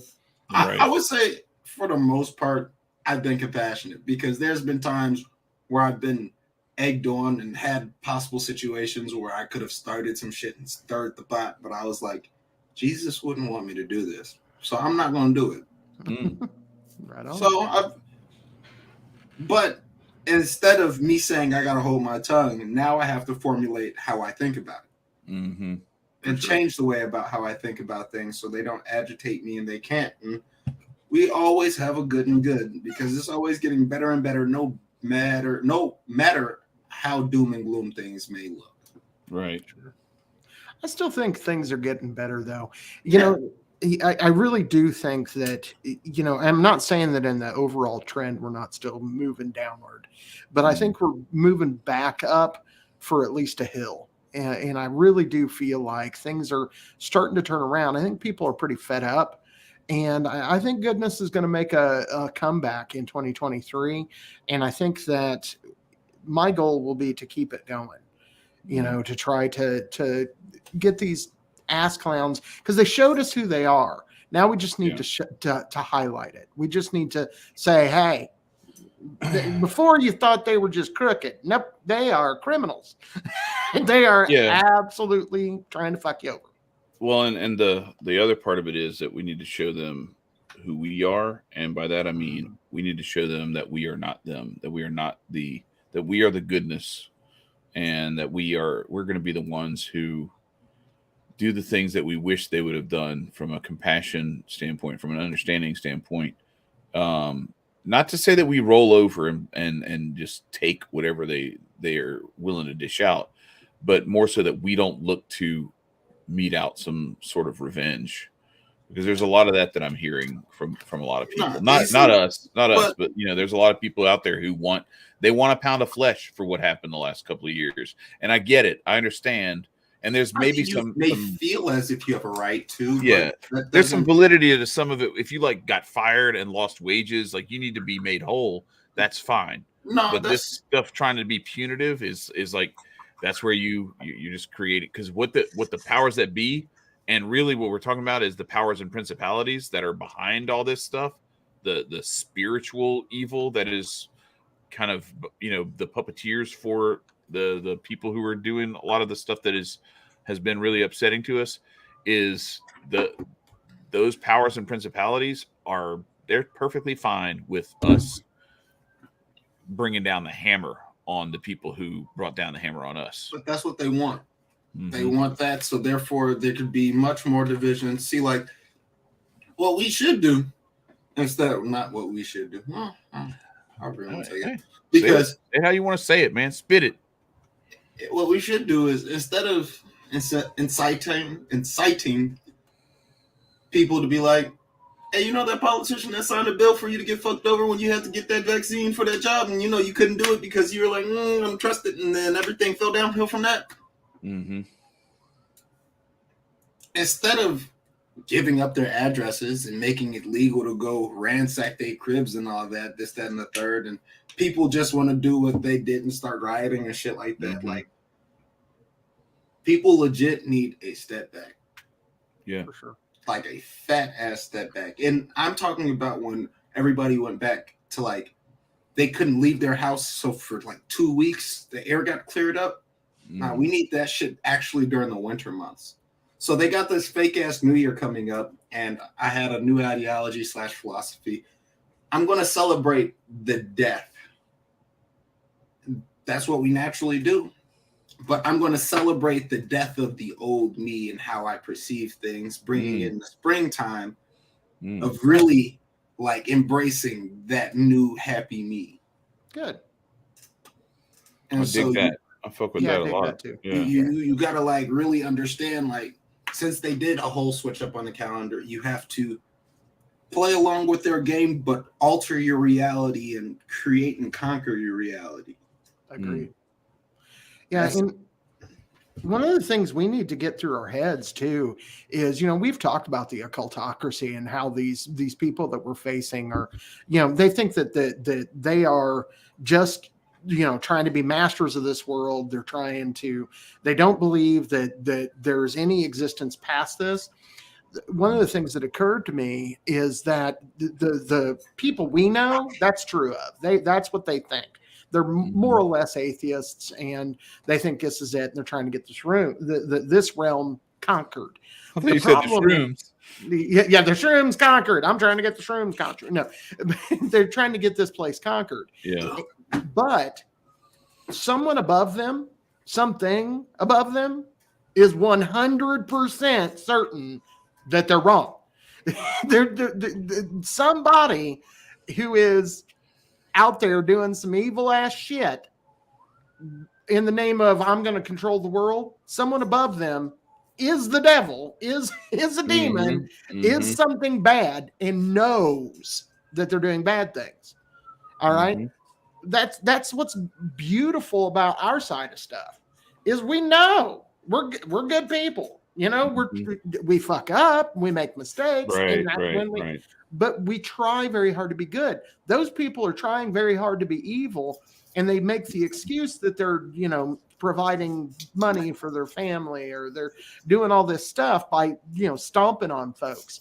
Somebody along that line knows that they're fucking evil as shit. So what I'm saying is that we have the upper hand because we have more of a direct understanding of, what goodness means. They don't, a lot of the people that we're facing, I would even say like the Klaus Schwabs and the Bill Gates don't want to be evil shitbags. They're not trying to be evil. They think that they're doing something good. Somebody above them knows that they're not. Hold on, wait. I would actually like to play devil's advocate Sure. in saying that even though there's a devil, he was always created for that specific role. So as we have to see ourselves for ourselves, matter of fact, villains are heroes in their own story. So I mean, yeah, I'm not on that evil shit. Let's be honest about that. I'm on the other side of polarity. I kind of like it over here. Yeah. But we all are cells and a big ass mechanism. So it's always going to be red cells versus white blood cells and this, that, and the third. Then a virus comes in, but the virus and bacteria is just something that we perceive as negative, but virus and bacteria perceive themselves as needing life. Yeah, for sure. So, I mean, yeah, don't do no evil shit, nobody. I'm not condoning y'all to do no evil shit. Don't think that's cool. But I'm saying, like, in a general sense, we just have to really appreciate our role and learn, like, to be grateful for our understanding of this is the side I want to rock with. Sure. And like continuously living on and do instead of try the practices that I speak on. And the thing is, with being good has its rewards. You know, Right. people like to talk about that. That it's difficult to be a good person, and that they're right. It is difficult to be a good person, but it has its rewards. I went to bed Sunday night with my face hurting because I had laughed at, Cards Against Humanity with my family for hours on end. I had opened for hours on end. We had opened presents, had eaten a fantastic meal. We had had this great time. Yeah. And so being good has its advantages. Right. Being evil, if you do something heinous, I don't know anybody. Sure, there are psychopaths and sociopaths, but I'm not going to be able to reach them. Right? We're not going to be able to get to those people because they're psychopaths and sociopaths. But the average person does not want to be evil. And so, we need to continue to point out that there are advantages to being good. And ultimately, it is the most prosperous thing.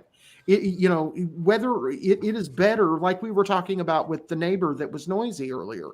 When you take good action towards solving a problem, you wind up with an actual solution instead of something that like we've talked about, where drugs can come in and fill the gap that you needed, but it doesn't really work.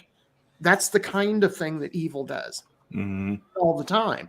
It does have certain amounts of self-gratification, but it doesn't last, and it's not full.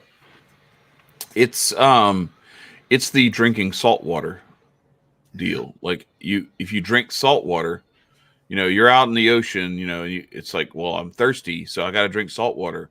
Except that the way that your kidneys work, it's not gonna actually absorb the water process. And that salt is actually making it to where, like, now you're losing more fluid than you're gaining, and you're actually dehydrating yourself faster than if you didn't drink anything at all. Trick. Yeah, that's a cruel trick but that's against humans. but that's how we that's the nature. That's how we function in our reality too, though, is that we'll do some self-destructive things. And it's back to that thing I was talking about with Andrew Tate, and the what he's doing.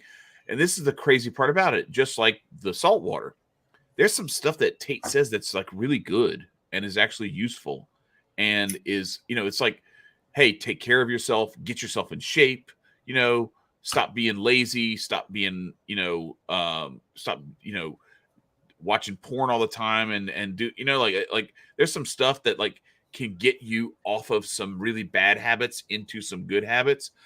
But then mixed in with that is the salt that dehydrates you too, and will ultimately lead you to the same type of destruction that he's seemingly on his own path towards. And it's not as readily evident, but like when he's going at it with Greta Thunberg about like, I have all these cars, and here's all the different cars that I have, and how expensive they are, and what their emissions are, and let me send that to you so I can be like in your face about it. It's like, man, you're missing missing the whole point, bro. First of all, you're arguing with a teenage girl, and you claim to be like this model of masculinity. What man argues with a teenage girl? Remember, it's all for show. This shit is all a puppeteer show. It is. So this is how they. But as it's a puppeteer show, this is how they point out the toxic masculine. No, that's just one arrogant ass motherfucker. Let him be. Yeah. Granted, he's got some fucking gems. Doesn't change the fact that like he is how he is. But he's not the best model. But he's the most highlighted model due to the age of how men are acting now. Yep. All right. Well, I need to start wrapping up because I need to get I wish that we could have had you longer, Nicco, but unfortunately, I was supposed to be home by 4:30, big dog. Like I was so for it, but got into work late and then had a few runarounds. So we were like, well, and I tried wrapping it up at 4:30, and then things happened. So. Yeah. Next time, hopefully, I'll actually give you guys a heads up and let you know, and therefore I can just mitigate all that. Cool. Yeah. Well, I'm glad you managed to at least get into the last part of this, and that way we can catch up with you. I want to again reiterate to people: just be good. Mm-hmm. Try your best. Do what you can, and don't kill yourself about it if you did bad. You know, the thing is, everybody makes mistakes. Everybody does some stupid shit sometimes. Own up to it, admit to it, and move on. So I'm very hopeful about the next year. I think that we're going to be moving in a better direction just because I feel the winds of it. Now, don't get me wrong, the state's still going to do stupid state shit, but it looks like things are starting to turn around in the world. Russia's starting to talk about possibly doing peace talks. I really think that it's going to be a better year this year. And so I want to say, put your energy into that kind of hopefulness. Do what you can to move the needle towards goodness, towards God, towards morality, towards ethics, and towards compassion. Do what you can. And what I can do is talk to y'all just about every Wednesday with these fantastic gentlemen, and I can also help my family. I can help my neighborhood, and I can help humanity in every way I can. And that's what I'm going to do. Yeah. So Nicco, show him your blanket. Shouts out to the big Chad. Hold on, wait. I saw you wrapping yourself in it earlier. Yeah, I have to make sure that y'all. Yeah. Nice. So Marcus, I thought this was from you. Then I remember Chad asked me for my address, and I was like, Chad's probably going to send me. Do you still have the same address? Actually, can I get Christmas cards from both of you guys? You both are going on my altar. Did I give you? Didn't I send you one? I got a Christmas card. I have one, and it's up on, down, but it's going to be up on one of my pinup boards. But that's for the pinup board. I need a separate one for the altar. Oh, we didn't do Christmas cards this year, so I just need pictures of you and your family. Cool. I can do that. You put it on the altar. Cool. What I can do is I can send you a picture if you want to print it out. No, I need physical tangibles. I'll send you the money if I have to. No, we're good. I would just like your energy that has been embedded into it. I would like to put that. See, Nicco gets it. Nicco gets it. This is we were talking about this in the Men of Order chat the other day. We're talking about this. Yeah, I need to get my ass in there. I need to stop lacking. Ramping up of, and I know we have one of these little AI, images for this background right now that we kind of I threw it in. They're supposedly like the new version of the Mid-Journey, whatever is better, and it looks more crisp and not as like. There's some weird stuff back there that I'm like, you know what? I don't know what those floating bodies are in the back of that thing. The overall image kind of looks cool, but there's also some other stuff where I'm like, I don't know what's behind this stuff and how good it is or how possibly misleading it is as well. It's kind of like you remember that scene in Raiders of the Lost Ark? They're like, it's beautiful. And then all the angels' faces turn to skulls and like they start just shredding everybody. It's kind of like that. Like, I'm like, what am I looking at exactly? Is this about to turn into a demon? I don't know. Anyway. What Nicco is saying is when you have a human being who loves you, put their hands on something and actually use their hands and their own energy to do it instead of like, oh yeah, I ran a picture through an AI and boom, here I sent it to you. I emailed it to you or whatever. Then it's just kind of like, oh, all right. So you half-assed it and there may or may not be some influences that we don't want in between us in the way. It's kind of like, having sex with your wife with a condom. It's like, all right, well, are you really connected? I don't know. Like, it's kind of weird. Like it's like kissing through a fence. So anyway, I get what he's saying. And so I'm going to do that. I'm going to make sure that you get another one of our actual Christmas cards, Nicco, so that you can do that.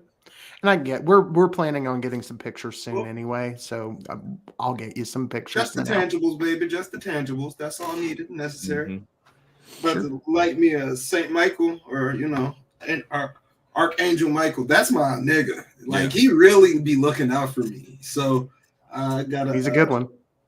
Yeah. So let's protection's a motherfucker. Let me tell you. So since we're on that subject, I'm gonna read this because this is a great time to bring this up because of what our subject matter is and the fact that you just brought that up while we're talking about it. So this is the prayer in the Christian prayer to Saint Michael the Archangel. Saint Michael the Archangel, defend us in battle. Be our protection against the wickedness and snares of the devil. May God rebuke him, we humbly pray. And do thou, O Prince of the heavenly host, by the power of God, cast into hell Satan and all the evil spirits who prowl about the world, seeking the ruin of souls. Anyway, so send that to me, please. Yeah, we'll do. You got it. But that's a prayer that back in the day was like that was at the end of every mass, and it just kind of stopped doing it for whatever reason. Of course, that's badass. That's a badass prayer right there. But that's the one because that's really what we're up against. This is like it's really easy to look at some of these people who are the figureheads of this stuff, but it's like getting mad at the puppet, or like somebody trains their dog to come kill you, and then you get mad at the dog. Like, no, that dog's just doing what your beef is with the dude who trained that dog to come kill you. Like you can't even really get mad at the hitman. Like who hired the hit? Right. Who paid for the hit? Put it out. You feel bad for somebody who breaks into your house with a gun? Like, come on now. Like, you have to. My friend and I were having this conversation, and he was like, Nick, now would you feel sorry for the certain person who came into your house with a gun in your mama's crib and know his exact intentions? Either to hurt and harm somebody with that gun, or if not, come and take your possessions when he has no right to it. Mm-hmm. But then this is where we have to be like, now, how Jesus-like do I want to be? Am I going to beat this nigga's ass, or do I like... Comes in my house, he's going to meet lead. Put into his life. But God understands because God knows what nature is. Nature is beautiful, but I ain't say she's nice. Mm-hmm. Yeah, and the line where I draw it... Archangel. Yeah, so the what's up? What'd you say? Go ahead, Chad. I said Michael's one hell of an archangel because that's what we're talking about. Yeah. Go ahead. So where I draw the line is like I would have a harder time if it's just me. If I'm out, like when I go on a trip or something like that for work, if it's just me, I'm by myself. The only reason I would be like really, really hell-bent on defending my own life is because my family still needs me. But even then, I'm still like, there are measures I have taken to make sure that they're good, even if something happens to me, right? So I'm going to be more willing to try to talk this person down and figure out how we can not have one of us die in that situation, right? Sure. You come into my house and you threaten to hurt any of these people in this house? No. It's kablam. I'm sorry. I hope you meet God. I hope you meet God when it's over. Because it's not my place to judge, and I hope that's where you end up. I hope something flashes for you that makes you reconsider, Other than the gun. Yeah, like that old that thing where Obi-Wan Kenobi is like, you're gonna go home and you're gonna rethink your life. You're like, I'm gonna go home and I'm gonna rethink my life. Right. It's like that. I hope it's that sort of situation. They have that brief moment to rethink their life right before it ends. But no, that's the thing for me. That's where I draw the line. Like I'm much less willing to take someone else's life to defend my own than I am to defend my family. Yep. And I just have to go on with the archangel thing because that is what Michael is. Michael is the vengeance of God. He is absolutely the power and fire of God's wrath. When God is defending something, that's Michael. And there's I have a strange spirituality, but I still, those archangels are pretty special to me And Michael is one of them as well, Nicco. And it's because it is the defense of goodness that he is. And he will do anything for goodness. He will do anything for the defense of God's plan, if you will. And now, that being said, he's also an extremely loving entity, very caring, very loving to those that it kind of goes back to things that Chad's talked about, that the problem in hell is that they don't they're hurt by the light of God. So Michael is that force and fire of God. So of course the enemies of God are not pleased with Michael, but the people like us that are trying to do God's will and trying to do the right thing and trying to be good, there is no better ally, no better friend than Michael. And I love him. So I just had to throw that piece in. Yeah, that thing about kind of being, I guess, repulsed by the love of God in that example is like, you ever been in a fight with somebody, particularly this happens like with me and my wife or whatever, where like stuff gets emotional or whatever, and so then you go and you try to be like, hey baby, I'm sorry, and you get this like, don't talk to me, I don't want to be around you, I don't want to, you know what I mean? Like, it's like they don't even want you to ask for forgiveness.